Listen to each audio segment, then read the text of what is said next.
muraho neza.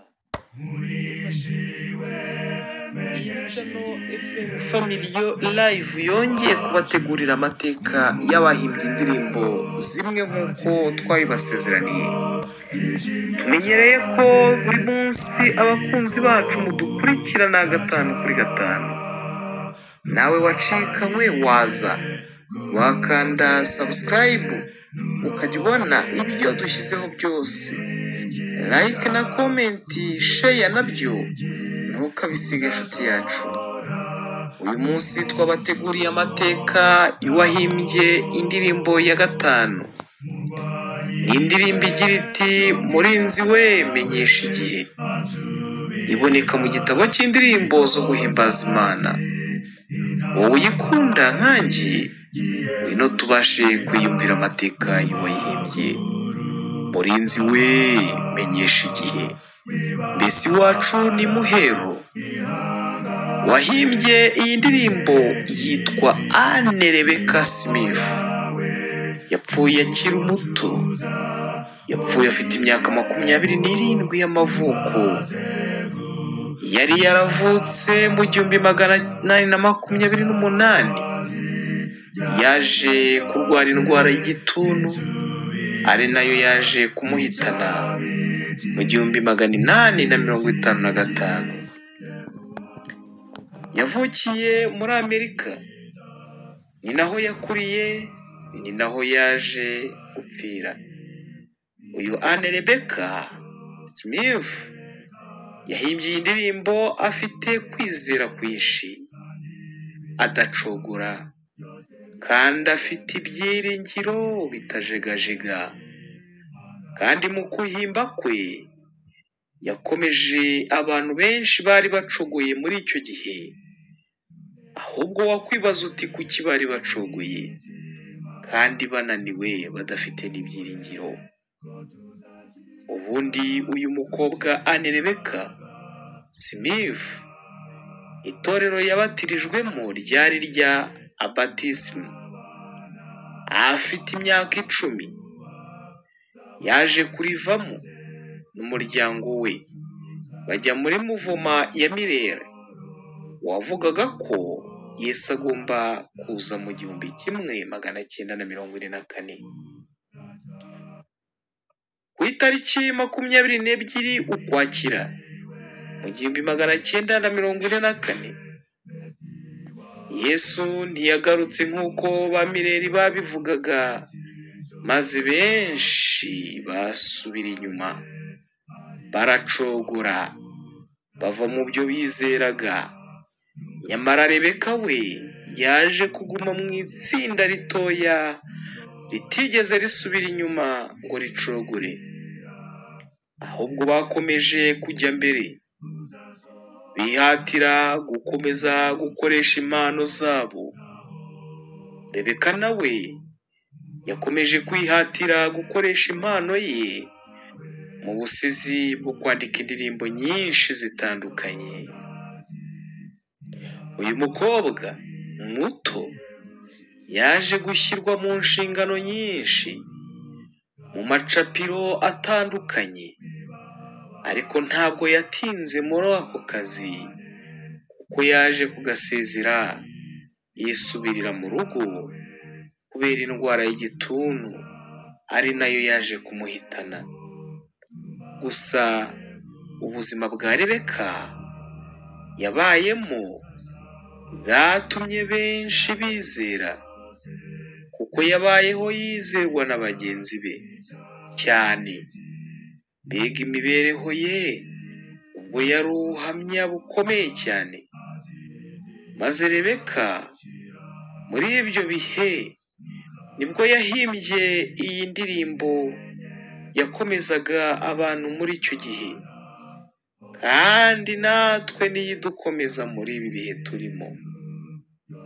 Maze akomeza mu ndirimbo ye agira ati murinzi we menyesha igihe. Mbese iwacu ni Muhero. Akomeza ayihimba, akomeza no mu gice cya 2 maze nk'uko iyi ndirimbo uyu yakomeje avuga ati murinzi we menyesha igihe, mbese iwacu ni imuhero, ati ijoro ryijimye cyane ariko buracya, ntukarire gumya ugende, nturorere kwiringira kugeza igihe uzasohora umunsi uhoraho. Murwanyi we, cyo mbwira nawe, asubiza yitonze ati intambara igiye gushira, guma ku rugamba, wibabara, ihangane, wireka imirimo yawe, kuko tuzabona ibihembo tumaze gutsinda. Ndacyabaza ibyaremwe byose, bisubiza bitya biti iyi si igiye guhanguka, haza indi idashira. Ntukarire ibimenyetso byerekana aho tugeze, kandi ibintu byose byaremwe biritega impanda. Arakomeza aravuga ati imuhira ubu ni bugufi, tunezerwe mu mitima, duhumure ko tuzakira dushize agahinda.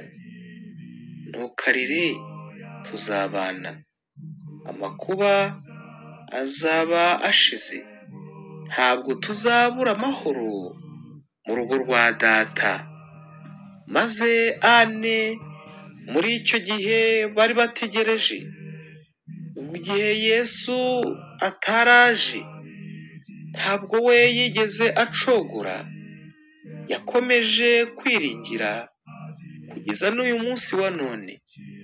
Iyi ndirimbo iradukomeza, iyi ndirimbo itwereka ko Yesu ari hafi, ko Yesu azagaruka, ko Yesu nubwo atinze ariko igihe kiri bugufi. Maze iyi ndirimbo ikomeza bagenzi be, natwe uyu munsi wa none iyi ndirimbo iradukomeza. Tugire kwihangana, twe gucogora kuko ari bugufi. Yari Ndahayo Ephraim uvugira kuri channel ya Ephraim Family Your Life. Kanda subscribe, share, like na comment, ujye udukurikirana umunsi ku wundi. Reka dusenge. Data wa twese uri mu ijuru, turagushimiye cyane kubw'indirimbo nziza utumenyesheje. Uyu Anne Rebecca Smith mu gihe cye, igihe bari bategereje kugaruka kwa Yesu, ntabwo Yesu yaje. Benshi baracogoye, basubiye inyuma. Natwe muri ibi bihe turacogoye, kandi muri ibi bihe dutegereje kugaruka kwa Yesu, hari benshi biyumvisha ko atazagaruka. Nyamara iyi ndirimbo iradukomeza. Turi mu bihe bigoye, turi mu bihe by'intambara, turi mu bihe by'indwara z'ibyorezo, turi mu bihe bituremereye cyane. Nyamara Data wa twese uri mu ijuru ari hafi kugaruka, ari hafi kohereza uwo waducunguye kugira ngo aze gutwara umugeni we. Reka tumutezeranyije ibyiringiro by'uko agiye kugaruka, twe gucogora, kandi ababaye bakomeze bihangane, maze ubwo azaba agarutse atungutse ku bicu, twese tuzamusanganire twishimye. Nibyo tugusabye twizeye mu izina rya Yesu, amen.